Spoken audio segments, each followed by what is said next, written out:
when you have this sense of contentment. There's a great joy arises from that. Great joy. A great benefit. You're using everything you have.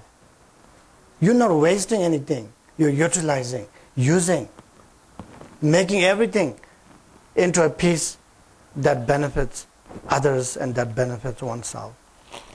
So that's a great practice from the Buddhist teaching point of view. The first practice is working with the contentment here. So what are these things showing us here is these are showing us how our mind brings suffering and how our mind brings joy, happiness. Right? It is showing how it is important for us to work with our mind. Everything is arising from mind. Suffering is arising from our mind, and happiness is arising from our mind. When your mind is content, there is joy, happiness arises. When your mind is discontent, there is suffering, no matter how much you have. Millions of dollars. 3 houses to change in a year. Someone in this country had 93 Rolls Royce, didn't he? Right, 93 Rolls Royce. Still not happy, right? Still you want more. You want more. Then when will you get this joy, happiness? Right? There's no happiness. How much suffering it involves when you want something more? How much suffering we can endure in that process? And so therefore, working with the mind becomes the first and the most important part of our journey here. And so, therefore, in terms of working with our mind, then there are 2 steps we should take. One is the step of taming our mind, and 2 is the step of training our mind. And so compassion without limit that we are going to work with is the second step, training our mind. And so before we get into that, I want to show you how the process works, or steps that we take. Our mind is like a wild horse. Beautiful, elegant, yet wild, full of fear, no discipline. So the first process of working with this wild mind, like the wild horse, is we have to catch the horse, isn't it? We have to catch the horse. How do we do that? We need lasso. Right? I think all Americans we know very well here, right? Lasso. With this lasso and skill, you have to first catch the horse. First point is catching the horse. That's the difficult part. Right? So that part is what we call taming. Taming process. Catching it. This is a taming process. That's what you see in shamatha, don't you? Being present, being with his mind, try to be here. Difficult, isn't it? As soon as you feel like you're here, you're gone already, right? Miles away. You're in New York, New Jersey, where have you? Your mind is out there. So it's like the catching process, right? You try to catch your mind. Bring your mind to the present. Right? The shamatha discipline. Bringing our mind to the present. Being in the present space. As soon as we try that, it's like a wild horse. It's running everywhere. Right? Your mind is running everywhere, every direction. You don't know which way to go, which horses to catch. Right?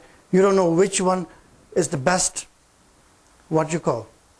catch for you. Which way to go. So many horses running all over the directions. This experience at the beginning is what we call the waterfall experience. Right? In the shamatha meditation, in the calm abiding meditation, we call this a waterfall experience. Your thoughts, your emotions are like the waterfall. They never stop coming.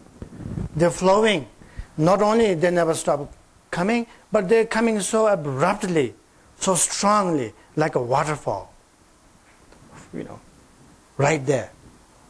You can feel the strength, the power, continuity of a waterfall. You feel like you can never stop that. Right? You can never stop that. It's so overwhelming experience. That's the process of taming your mind first. Right? That's the process of taming our mind. That's the process of catching this wild horse.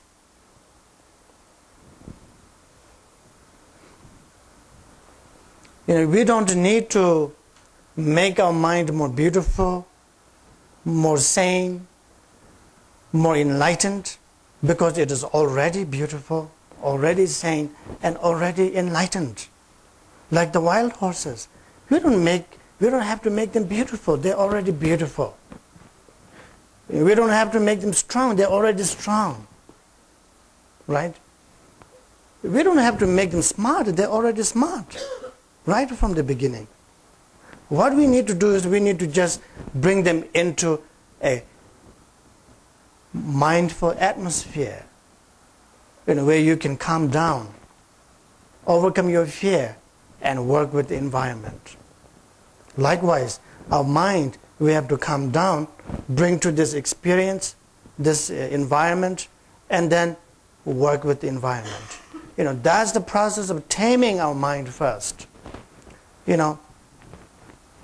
That process is at the beginning of every sitting. Right? Sometimes we have a misunderstanding that we feel like after sitting for a while, we should be able to just go straight into some kind of trance. That's not the case. Right? That experience of catching, that experience of taming your mind, that experience of a waterfall is the way you begin sitting. That's the beauty of it. That's the beauty of the sitting.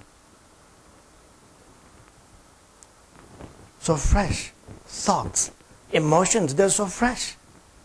So natural. You don't have to bring it. They come naturally. So powerfully. Working with them in that natural process of arising becomes a very important process here in learning the mind trainings. And so that becomes the most important part of our journey here, the taming process. So the taming process involves developing more mindfulness, more awareness, and then bringing this wild horse, catching this wild horse to training. That's the taming process here. And so in the classical Buddhist scriptures from India, gives this example that our mind is like, horse or elephant. And mindfulness is like the lasso. Mindfulness is like the lasso that catches and holds. And when you bring that horse to what you call a pole, right? You tie the thread. Is it a thread? Rope to the pole.